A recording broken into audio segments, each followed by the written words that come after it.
నెయ్యి కల్తీగాళ్లను వెనకేసుకొస్తున్న వైసీపీ అని ఎమ్మెల్సీ పంచుమర్తి అనురాధ తెలిపారు. ఈ మేరకు ఆమె మీడియాతో మాట్లాడుతూ ధనదాహం కమిషనర్లకు కక్కుర్తిపడి గత వైసీపీ ప్రభుత్వ పెద్దలు అత్యంత పవిత్రమైన శ్రీవారి లడ్డు ప్రసాదాన్ని సైతం కల్తీ చేశారని ఆమె ఆరోపణ చేశారు.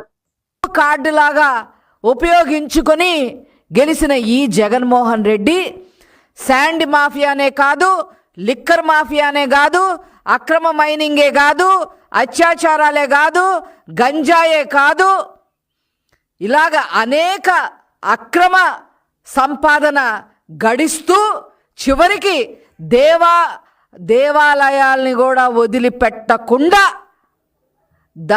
దేవాలయాల నుంచి కూడా అక్రమ సంపాదన ఎలా చెయ్యాలో తన సొంత మనుషులకి నేర్పిన హీన చరిత్ర ఈ జగన్మోహన్ రెడ్డిది. అందులో భాగంగా తిరుపతి దేవస్థానాన్ని కూడా వీళ్ళు వదిలిపెట్టలేదు.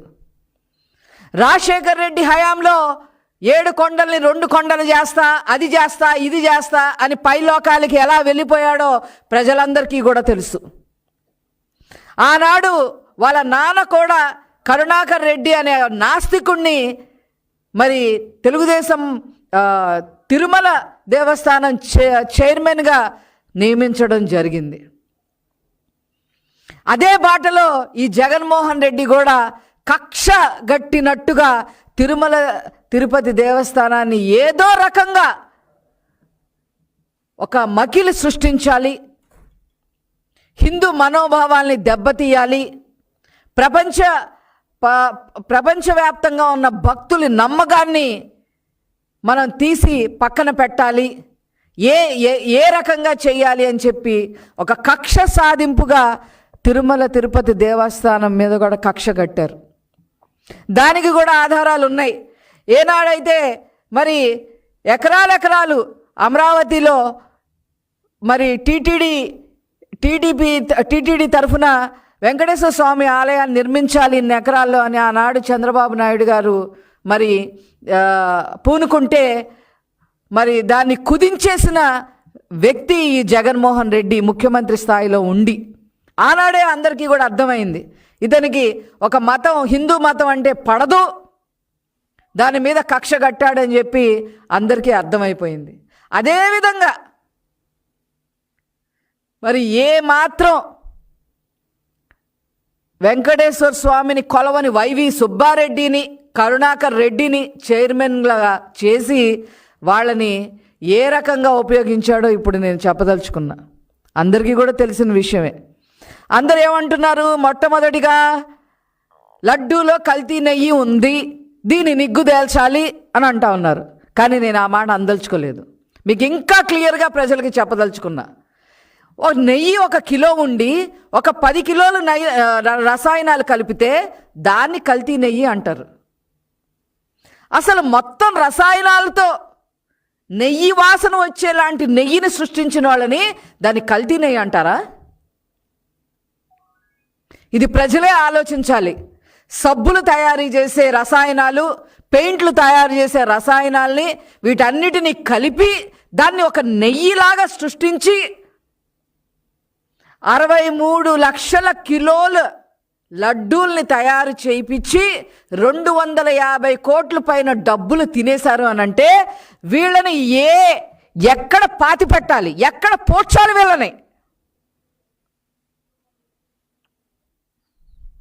మేము అది చేయలేదు, ఇది చేయలేదు, మీరు ఏదో మాట్లాడుతూ ఉన్నారు. ఆనాడే ప్రతిపక్ష నేతగా నారా చంద్రబాబు నాయుడు గారు చెప్పారు, కల్తీ నెయ్యి వాడుతూ ఉన్నారు, ఇది కరెక్ట్ కాదు అని చెప్పి ప్రతిపక్ష పార్టీగా మేము తెలుగుదేశం పార్టీ తరఫున ఎంత చెప్పినా కూడా మేమేదో కావాలని వాళ్ళ మీద అభియోగాలు మోపుతున్నాము అని చెప్పి అందరినీ కూడా మభ్యపెట్టే ప్రయత్నం చేశారు. ఈరోజు సుప్రీంకోర్టు ఆధ్వర్యంలో సిట్ వచ్చింది. సిట్ రిపోర్టు బయటకు వచ్చింది. అందులో ఖచ్చితంగా జరిగిందని చెప్పి చెప్తా ఉన్నారు. 63 లక్షల కిలోల నెయ్యి మరి కల్తీ అయ్యిందని చెప్తా ఉన్నారు. 250 కోట్లు కొట్టేశారని చెప్తా ఉన్నారు. ఎవరైతే ఈ రసాయనాలు సప్లై చేశాడో నెయ్యి రూపంలో బోలే బాబా, అతను పద్దాక వైవి సుబ్బారెడ్డికి ఇంటికి వెళ్ళిన వీడియోలన్నీ అందరికీ తెలుస్తూనే ఉన్నాయి. నువ్వు చేయడానికి వీల్లేదు అంటే, సరే నా కంపెనీ మీద కాదులే, నేను వైష్ణవి అనే కంపెనీతో నేను చేస్తాలే, నీకు కావాల్సిన వాటా నీకు ఇస్తాలే అని చెప్పి అతను ఒప్పందం కుదుర్చుకున్నారనే విషయం కూడా బయటకు వచ్చింది. ఈరోజు సిట్ ఇంకొద్దిగా దూకుడు పెంచి వైవి సుబ్బారెడ్డికి కూడా నోటీసులు ఇచ్చింది. వైవి సుబ్బారెడ్డి చేతేమో ఇట్లాగా అన్నప్రసాదాల్ని మలినం చేపిస్తావా? లడ్డూని, తిరుపతి లడ్డూని ఎంత పవిత్రంగా కొలుస్తారండి హిందువులు. చివరికి పుట్టిన పిల్లలకి అన్నప్రసనం చేయాలన్నా కూడా అన్నప్రసన టైంలో ముందు అన్నం పెట్టకుండా లడ్డూ ప్రసాదం పెడతారు.